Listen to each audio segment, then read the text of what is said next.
भारत की नर्स निमिषा प्रिया को यमन में क्यों दी जा रही है फांसी? 16 तारीख से पहले क्या बचा पाएगा भारत? बेगुनाह निमिषा को क्यों सुनाई सरिया वाली सजा? यमन के हूती विद्रोही क्या इजराइल का बदला भारत से ले रहे? निमिषा को बचाने के लिए भारत ने बिछाया जाल। सिर्फ एक तरीका है जिससे बच सकती है नर्स निमिषा की जान। भारत की बेटी निमिषा प्रिया को 16 तारीख को यमन में फांसी दी जाएगी। यमन कट्टरपंथी देश है जहां हूती विद्रोहियों की सरकार है और सरिया कानून यहां पर चलता है। ये वही हूती विद्रोही हैं जिनको समय समय पर इजराइल मुर्गा बनाता रहता है।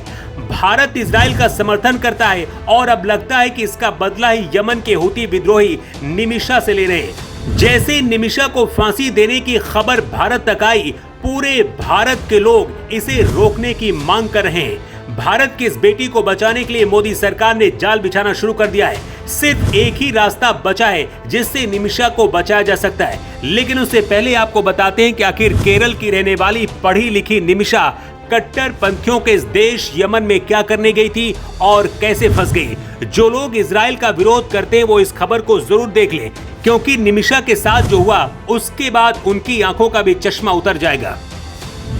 निमिषा केरल की रहने वाली है और उनकी मां दूसरों के घरों में काम करके घर चलाती थी। निमिषा प्रिया अपने घर की हालत सुधारना चाहती थी, लेकिन पढ़ाई के लिए पैसे तक नहीं थे उनके पास।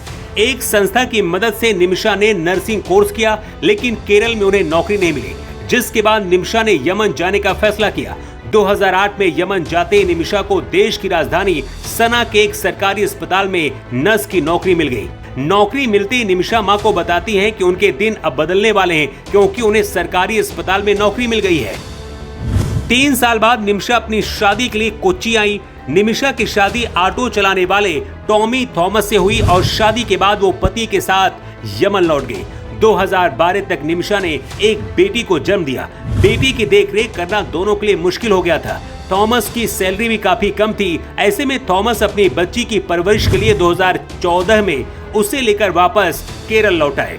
निमिषा अपनी बेटी और पति के साथ ही रहना चाहती थी, इसलिए अपना खुद का क्लिनिक खोलने का यमन में ही फैसला किया। यमन में नियम है कि अगर वहां पर कोई बाहरी शख्स कोई बिजनेस शुरू करना चाहता है तो उसमें एक पार्टनर यमन का एक शख्स होना चाहिए। निमिषा का वहां पर कोई भरोसेमंद नहीं था, इसलिए अपने एक पेशेंट जिसका नाम मेहदी था उसे अपना हिस्सेदार बना लिया। निमिषा ने करीब 50 लाख रुपए का कर्ज लेकर क्लिनिक यमन में शुरू किया। क्लिनिक अच्छा चलने लगा, लेकिन पैसा आते ही पार्टनर मेहदी का ईमान डोल गया और वो सबसे बताने लगा कि निमिषा उसकी पत्नी है और पूरा पैसा भी हड़पने लगा। निमिषा कर्ज के जाल में फंस गई थी। भारत आना चाहती थी, लेकिन मेहदी ने निमिषा का पासपोर्ट भी छीन लिया था। अपना पासपोर्ट पाने के लिए निमिषा ने एक दिन मेहदी को नशे का इंजेक्शन दिया ताकि वो अपना पासपोर्ट लेकर भाग सके, लेकिन इंजेक्शन लगने के बाद डोज ज्यादा हो गया और मेहदी मर गया। निमिषा को गिरफ्तार किया गया और यमन की कोर्ट ने फांसी की सजा सुना दी। जनवरी 2024 में यमन के हूती विद्रोहियों के शीर्ष राजनीतिक परिषद ने निमिषा के फांसी को मंजूरी दी, जिसकी तारीख 16 जुलाई तय की गई है। निमिषा की 13 साल की बेटी और पति केरल में है और मोदी सरकार से गुहार लगा रहे हैं कि बेगुनाह निमिषा को बचा लिया जाए। तो क्या निमिषा अभी भारत लौटकर आ सकती हैं? एक रास्ता है। यमन में जिस शख्स की मौत होती है उसके परिजन ब्लड मनी लेकर कई बार समझौता कर लेते हैं। 34 साल की निमिषा इस वक्त यमन की राजधानी सना की जेल में बंद है।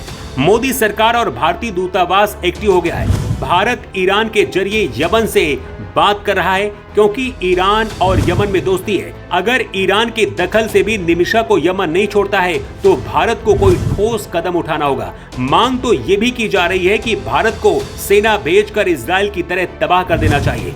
सरिया से चलने वाले यमन के हूती विद्रोहियों ने सजा दी है, लेकिन भारत अगर हूती विद्रोहियों को रगड़ना शुरू करे तो भारत में कुछ लोग रोने लगेंगे। इसीलिए भारत में रहने वाले लोगों को भी बात समझनी होगी कि ऐसे देशों में आखिर जाते क्यों हैं। केरल की बेटी निमिषा के लिए अब पूरे देश में बचाने की मांग उठ रही है। ऐसे हालात में भारत सरकार को क्या करना चाहिए? अपनी राय आप कमेंट बॉक्स पर लिखकर जरूर दें।